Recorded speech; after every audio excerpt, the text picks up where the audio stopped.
Here we have a Marx, appears to be pre-war set, the Streamlined train. It is a mechanical set, comes with some of the boxes, actual inside of the set box, and you have the key and everything. And here it is on the layout.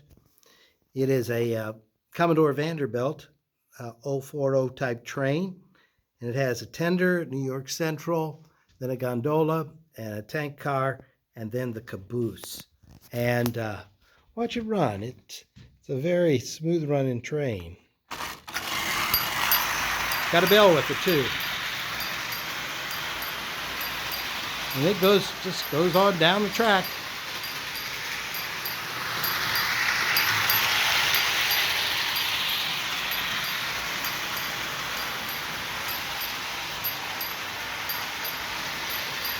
The sets come with track, but they run so much nicer on these wide curves.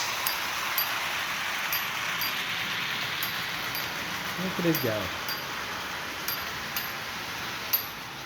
Slows down and gets around 2.5 times. Let me walk to it with the beautiful Commodore Vanderbilt mechanical train. You can see where the key goes in on the side.